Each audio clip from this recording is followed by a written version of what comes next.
And welcome back to The Doctors Are In. In this episode, of course, I'm joined by my favorite co-pilot, Reverend Dr. Phil Blackwell. I'm Reverend Dr. Katie Nix. And today we are going to talk to one of the loveliest couples you will ever meet, Brad and Phyllis Hershey. Yeah, very good. You've already got the feel of this. And what I think is going to be great about this episode is that Brad and Phyllis were part of Legacy University. You were there when these conversations began, and then you had a big role in a lot of different areas throughout this merger. So this episode we're going to talk about some of the realities, like how do you move all the stuff, but also what did it feel like? Because it was so courageous and could not have been easy because you two loved your church. So I want to start there. What was it like to say, okay, we need to be brave enough to ask what if, and how in the world did you do that without breaking down or getting angry or denying? Like, you guys, you were the model on how church people could do it well. And I say this to say, other pastors, you can't take them, because I've got like a fantastic pair. But talk about what was that like in the beginning? Yeah, Phil and I joined the church in 1976, which was the year after we got married. And I got right involved with, I ran the financial campaign the third year I was there because the minister threatened to make me go out and talk to people about giving to the church if I didn't run the financial campaign. I took the lesser of the two evils there. Even back then in the late 70s, early 80s, we kind of saw that membership was declining and something would have to be done. Now the problem with that is everybody that says, okay, we recognize we might have to merge someday, I wonder who's going to join us. Yes. Okay, so that's the problem, and everybody could kind of see it. At least everybody in the leadership could see it coming, but it was like we don't want to take that step because we might be the one. We aren't going to be the one that joins somebody else. We want other people to join us. But basically now it's 40 years later, and one pandemic later, time's caught up with us, and all of a sudden we were faced with that decision. So the things that were really good about this was it was what you said. You used my word that I wanted to say, which was a courageous decision to go ahead with this. I mean, we had a small, maybe 60 families or so, but a really vibrant congregation. We welcomed everybody to our church, and we knew Grace was a lot like that. But we didn't start out thinking merger. We started out thinking, what are the alternatives?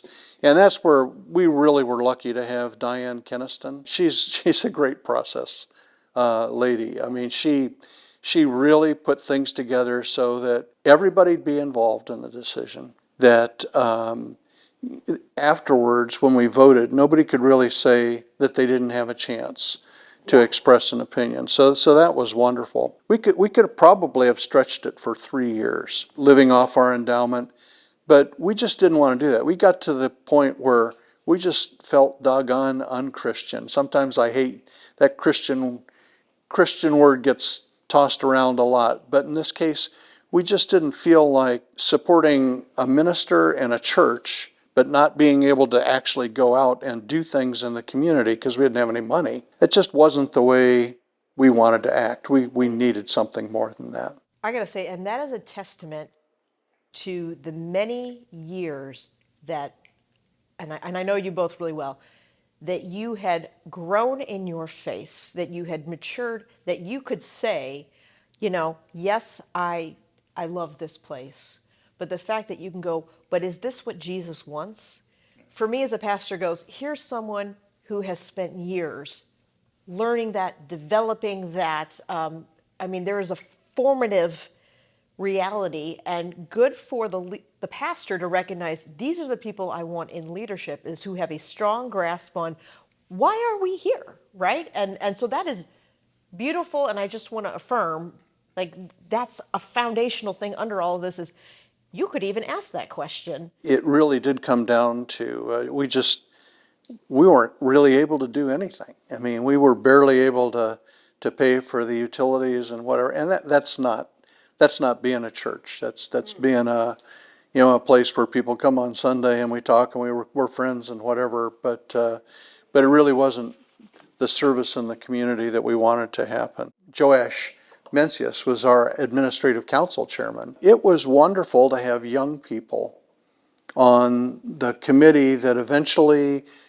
tackled the problem of, okay, what are we going to do? But Joash and these other young people, to have them involved in the decision and be excited about the possibility of what we could do if we merged, really, I think, helped stimulate what we were doing. So, And I want to play on that for a second, because you made room at the table for those voices, and that's not always our first assumption, right? Like our leadership are going to be people who know this or who have done this. The fact that already in your identity was saying, we need to make sure that whoever is driving the ship represents all of us.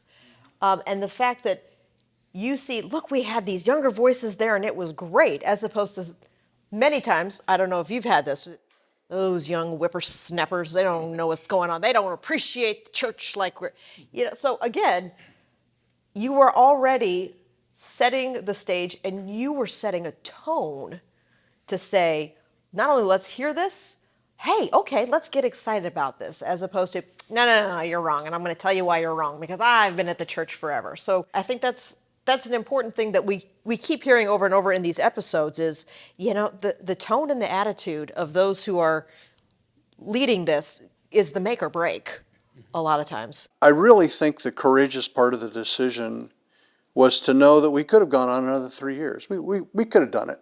We could have could have existed and struggled with things, but it only delays the decision. Eventually, time makes the decision for you, right? Yeah. I mean, you run out of money and then you just kind of poof, you vaporize, you go out of existence. Because we had money in the bank, we had a nice endowment, we had a nice church, we had 60 maybe members, 60 families, but they were solid families at the point, some people had left, but the people that were there were really solid people. And we had a beautiful building, expensive to maintain, but a beautiful building. So to me, the courageous part was to say, let's do this while we have something to offer somebody else, where when we go somewhere, we can provide, this is a small army of people, and we can go to another church and make it better. So something that you brought up, Brad, that I think is a reality that happens is a lot of times churches will say, okay, we need to merge. Who's joining us, right? I know my own home church, when we kind of got to that point that we realized we were dwindling, well, maybe another church will come join us and booster us back up. And so there had to be a layer of fear or unknown or worry when you're the church going, no, we're the ones that are going to let go. So I want to make sure that we can name that it's okay. And you're supposed to have some of these, well, what if this, what is that? So from your perspective, what were the big fears coming into this merger? What are the things that you said, we really want to make sure this does not happen? My biggest fear, I think I really probably only had one big fear, and that was that it wouldn't happen. I mean, I was really nervous that something major, or what I was really afraid of was some stupid little thing. I don't want to follow that with people, but that, because I don't mean to say one stupid person. Or there's one tiny faction that just... There's one tiny faction, even one very disgruntled person who might carry a lot of weight in the congregation, and it becomes disruptive and kind of spreads, and then all of a sudden, it's not like it even had to reverse the decision. It had to just throw confusion and make the decision more difficult than I thought that it should be. We tried to address that problem. The big fears about what are we going to name. I remember early on, what's the name of the church going to be? Is it Grace United Methodist? Grace University? And we went through all of that, and it's the old sticks and stones things. I mean, the names it just didn't seem to matter. So we tried to diffuse those things pretty early. I mean, And I like that, being able to figure out what are things that are important and what are not, because it could easily become, and I know when Pastor Diane and I were working on it, we didn't want one church to just consume another. And so to be able to identify these are important, name, that's not the hill we're going to die on, right, let's say. And so then for the leaders to be able to go, yeah, I know you're worried about the name, but really we want to make sure this, and this, because it gives that assurance to the congregation. You are not disappearing. This identity is not disappearing. And we're about to tee up to how we do that with Phyllis, but that's what I'm hearing in this. I felt we had a pretty good handle on the big things. Mm-hmm. We knew the money, I mean, the endowment and stuff. The big thing to me was to keep the eye on the target, which the target was a merged church that is stronger than either of them were when we started. Yes. And if you start thinking about, well, our money, our endowment is going to go over, what are they going to do with our environment and our endowment? We just had to divorce ourselves from feeling like this is ours and this is theirs, and get into that feeling very early on that this is ours together. Yes. And we don't have to quibble over things like how are we going to spend the money, how are we going to do, where are we going to put the money, what are we going to do with the church. I mean, so I felt we had a pretty good idea of what we're going to do with the big items, and that we had somehow been able to avoid any arguments over what I would consider really large issues. The next level of concern that I really was worried about was the people that were most vulnerable, people that had been there since the inception of the church, whose great-great-grandfather. Who are in a nursing home and said, I know that my funeral will be at this church, and Well, those people were dead, but people that knew them weren't dead, and family members. So we basically started out with a list of everybody in the church, all members. I don't care whether you were there last Sunday or you hadn't been there since 1982. You were still on the list if you were a member. And we made an effort to contact every person on that list. Some with emails, phone calls if we could do it, through family members. I don't know that we got them all, but we certainly got a large percentage of them.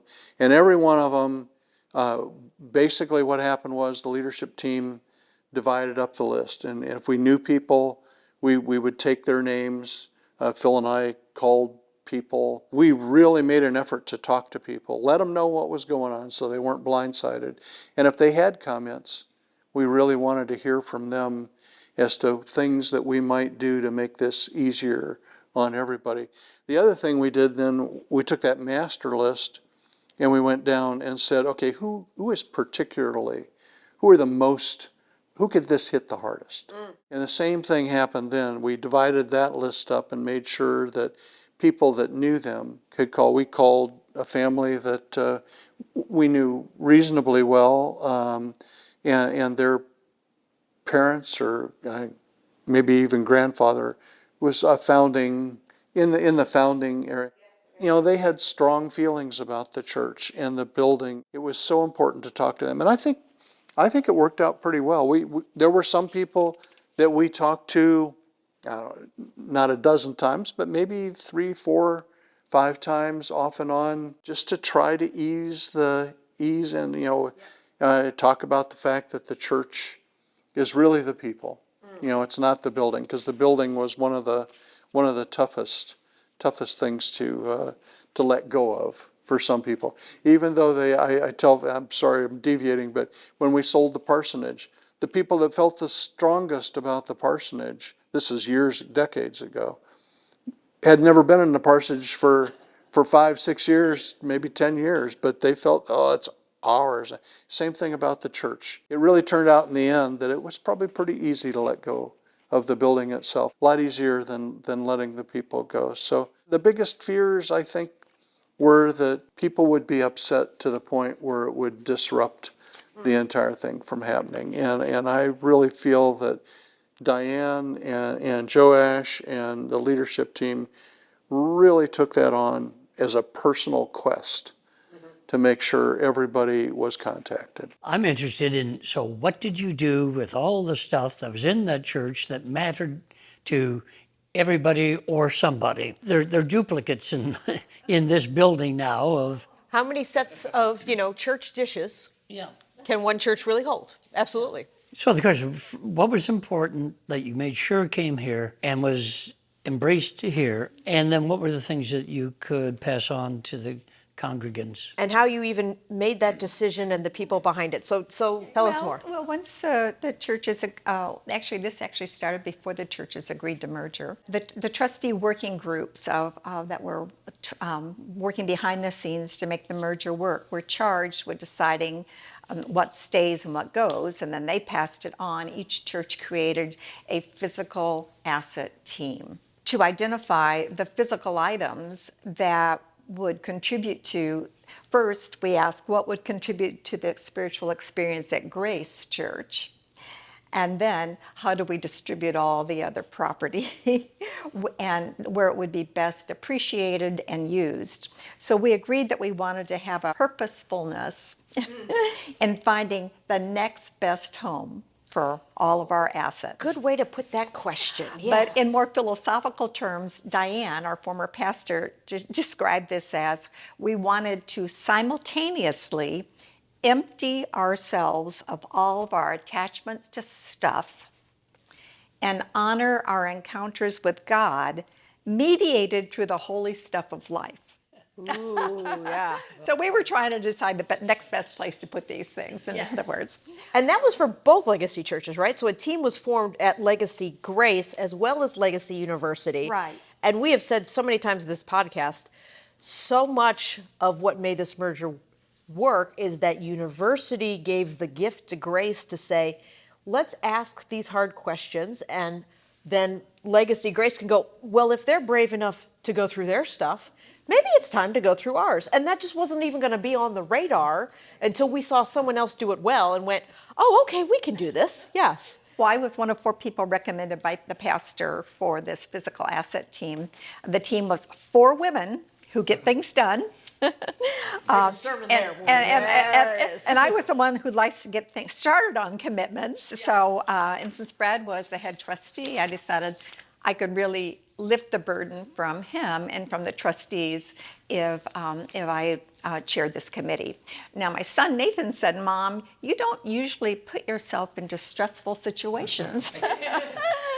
And I reflected on that and thought about how being a member of University Methodist Church for more than 40 years had influenced the person I had become. And it was because it has helped create who I am.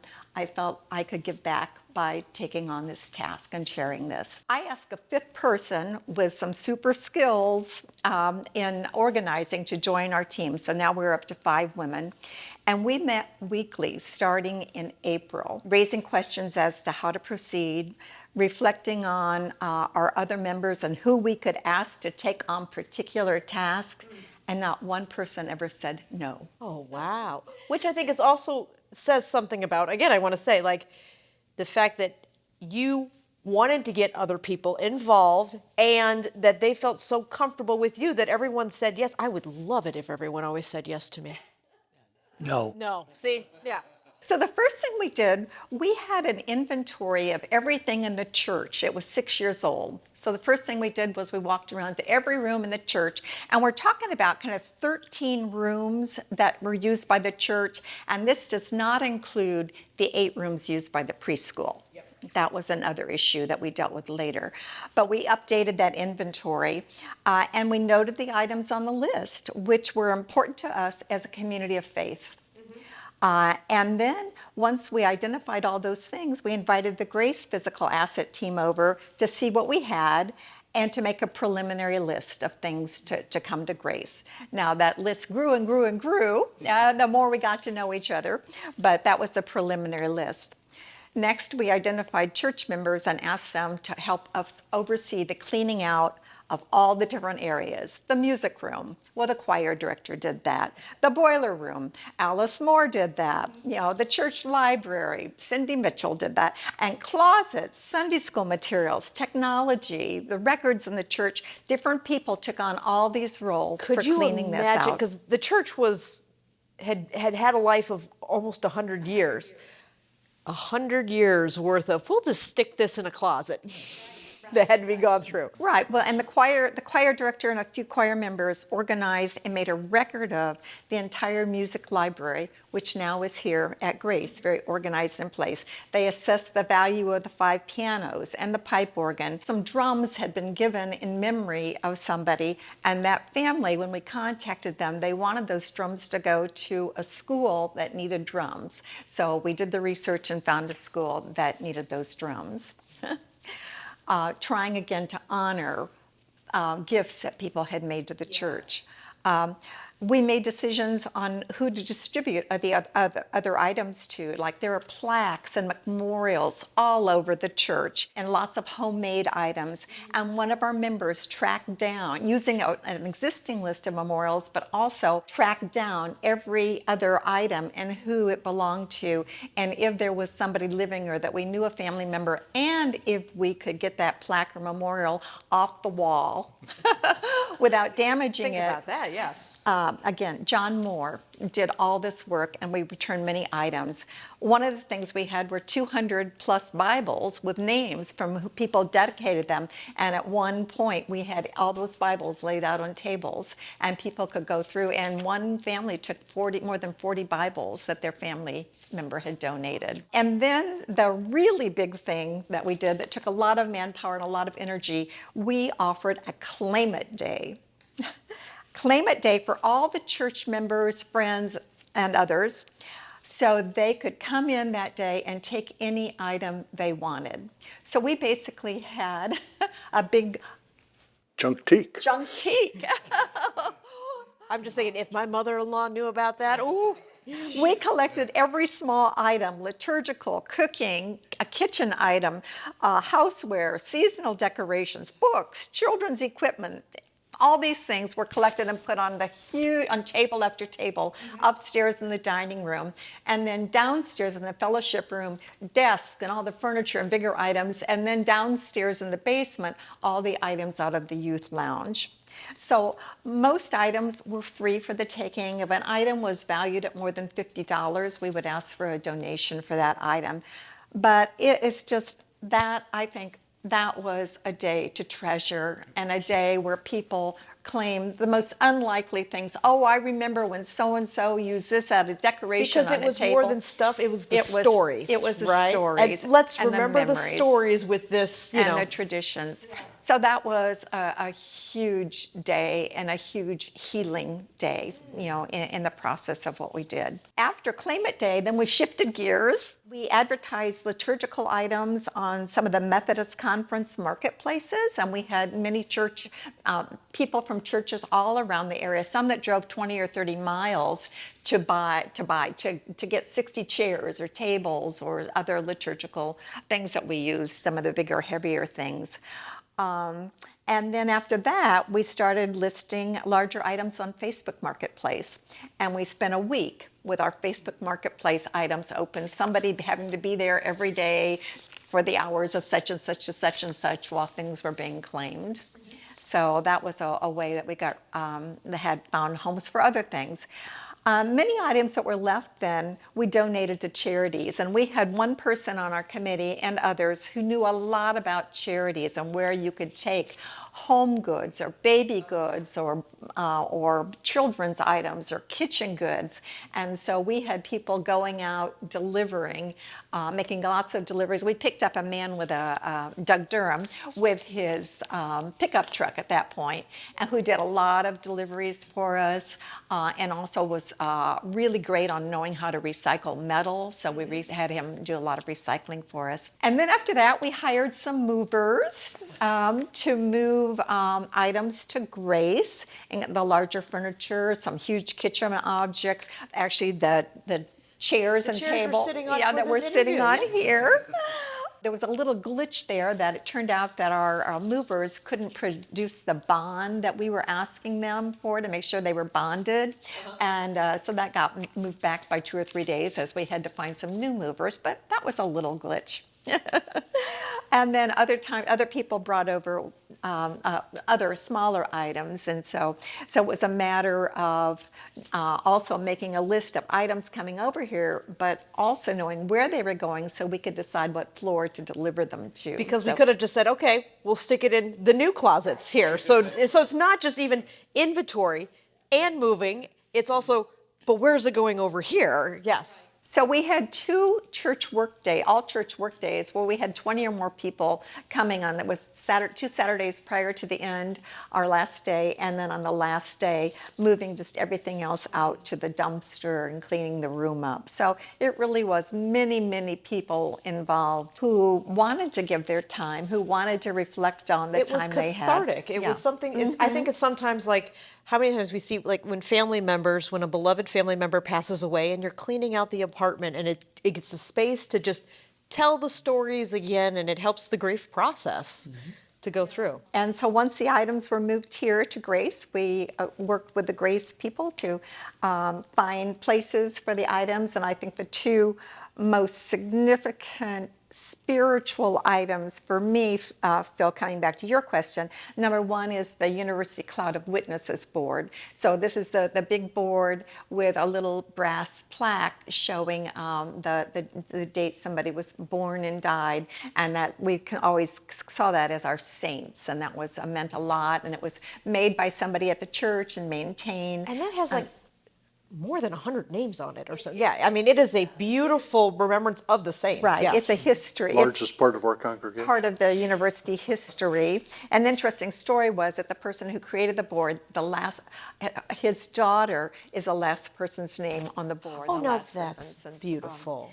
And then the other item is our 7 sets of liturgical banners.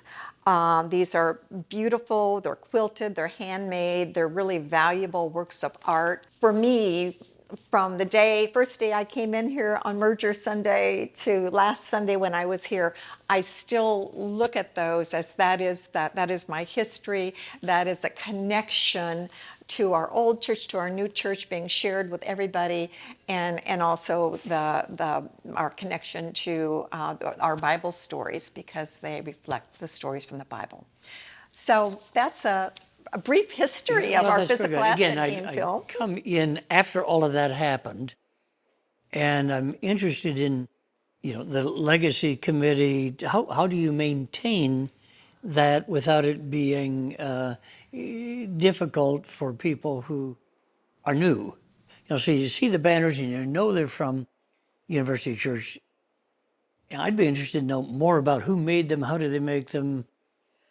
And I remember there was, in the beginning, what I really appreciated, Phyllis, is that it felt like part of your ministry in this merger, and I would say that is you became almost the protector of the stories, but not in a harsh or demanding way. But it was like, here are some ways that we make sure that we understand that this is our story now, right? It's not your story, my story. It is our story, and our story now includes these banners. And so I remember every time we changed those banners the first year, someone got up and said, let me tell you about this new banner and why is it important, to just continue to make sure that the stories blended just as much as the physical pieces blended. And I want to dive in a little, because there was a physical asset team, but there was also a legacy committee. And so we knew that first year, how do we make sure the legacies, and I think you were one of the ones wise enough to say both churches' legacies, because now we are a new church, like even helping us find that language of saying this is ours now, and what does that mean? Can you speak into a little bit about what did that look like? What are some of the things you did to help make sure we could all become the protectors of these stories? Well, the legacy, everything you said is I agree with. The legacy committee at university actually had to start back with the physical asset team because we had to be aware of what was coming here, how it would be used, and also take care of all the records and files and doing all those things. So, and the legacy team, as Katie has talked about, focused on sharing the history of each church, building the understanding of how the churches were alike and differences, and then moving us forward as one. That was our charge. The university team started by organizing the files as we were taking things apart. We were also organizing them and also keeping in touch with Pastor Diane and Amy, looking what things are historical, are stories and historical of interest, but aren't required by the conference and the church, and which ones are. So we kind of... There's a legal piece here we got to be careful about. We don't want to throw away the original bylaws. Right. So first it was really kind of understanding that. Then we also organized, as I said, a list of all the plaques and memorials from University Church, and updated all that information, and we returned those that we could. The University Legacy member wrote a description of the Cloud of Witness board and updated that, and worked on the installation of that Cloud of Witness board here at Grace. The Legacy team implemented new name tags with a new logo so that we could start to call one another by name with our 100 newest friends. We organized a presentation of the Grace Sanctuary windows so that people new to the church could be aware of the stories in the walls here of Grace Church. For Valentine's Day, we encouraged people to write love notes to Grace, and they were displayed in the sanctuary. That was kind of bringing people together to look at the blessings that we have here. We actually organized and interviewed longtime members for a story project.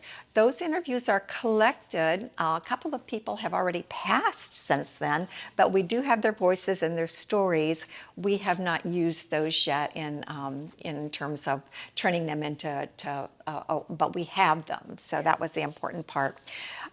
Then the Legacy team, the 8 of us working together, organized the one-year celebration, including a picture walk, or I call it a gallery walk, in the sanctuary. And on one side, we had the history of University Church.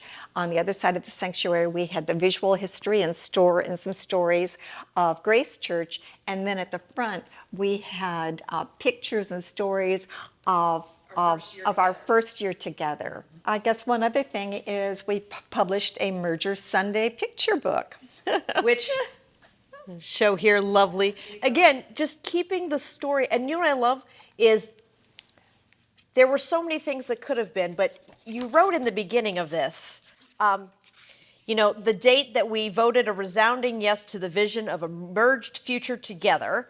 And on this Sunday, we came together as one. This photo album tells the story of that day, full of hope for the future of the new Grace Church.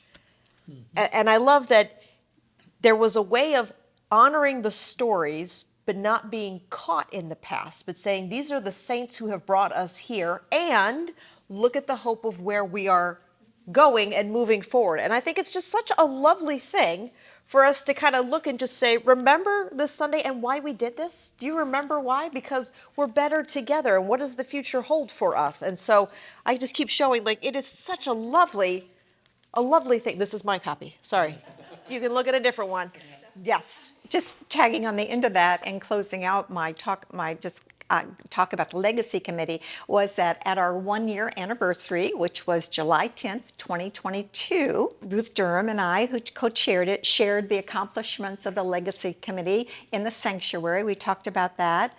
We also had them printed in the bulletin, and we retired the word Legacy Churches that day, feeling that after our 1 year that we are now committed, and now we are one church. So the official work of the Legacy Committee ended that day. I love that. Brad, you and Phyllis took my wife Sally and me on a tour of University Church some months ago. I'm very familiar and appreciative of buildings like that, having served in a couple, and it's a beautiful building. It a significant site. And it's diminishing in terms of actual feasibility of use and what's happening to the plaster and the heating and all that. Don't bring that up. He'll start getting, it'll trigger him. That whole notion must, when you go into that building, what do you feel? Sometimes overwhelmed, most times overwhelmed. There's a lot of work to be done, but I can't help as I go around. I'll tell a story of yesterday. I was sitting there and there was a light on the old organ, and I couldn't figure out how in the world, I'd turned the organ off, and we have a great big beautiful organ over there, pipe organ, and I played with all the little switches and stuff, and finally I saw the little light, and I thought, oh, I know what that is, and I started messing with some other switches, and I heard a click and the light went out, and I realized that was the trigger that the bride would use to say, or the organist would tell the bride, it's time to play, here comes the bride, and then she would flip a switch in the back that would turn the light out that says, I'm ready, and just brought back a flood of memories. And then, of course, sitting at the organ, I couldn't help but remember Ralph Bach, who, and I have a habit of speaking to all those people. Don't leave me. Stay with me on this. But yeah, you knew this. And all those wonderful people. The guy that taught me how to change the lights in the ceiling, 40 years ago, 50, almost 50 years ago. I sometimes don't talk to him nicely because that was a hard job. But Ralph Bach and Kay, his wife, who just recently died, and just all these messages. So I think of people, but the tie to the building's beautiful, but it's a building. And once again, buildings come and go. I mean, there are places where people have torn down the building and built a new building and been elated at what happened. We didn't tear down the building, we just moved down the block, right? And we wound up with being in a gorgeous building. So I've found it reasonably easy, even though I have thoughts, things that happened in that building, and they're all pleasant thoughts. I could have those thoughts whether the building was there or not. They're just triggers to my memory. So I've found it a lot easier than I thought it would be to leave the building behind and wish it would serve the community. That's my biggest wish, always has been for that building, that it go on, even though it's not us serving the community, that somebody would use it to serve the community. And I would say I walked back into the sanctuary at University, I don't know, a year ago, and I had that same thing where I walked into that sanctuary and you could feel the love of the saints. Like I could just stand there and go, how many tears were wept, how many jokes were laughed, how many hugs were given in this beautiful space, and to feel like all of those saints would be saying, well done, good and faithful servants, right? Like to honor all of the good and the history of university. And I feel like so much of what made university what it is all of those saints would have been saying, it's not about the building, Brad, you're right. You're doing good and holy work. And I felt like they were just kind of cheering us on. And as we told these stories again, it was our way of saying, like, this is what we have always been. And we are not forgetting that, but we are maybe even honoring it to a better layer. So with that, we are going to close this episode, which I thought this has been such a wonderful, helpful conversation, and I hope is a blessing to a lot of churches who might be considering this story. And so thank you, Phyllis and Brad, and thank you for tuning in.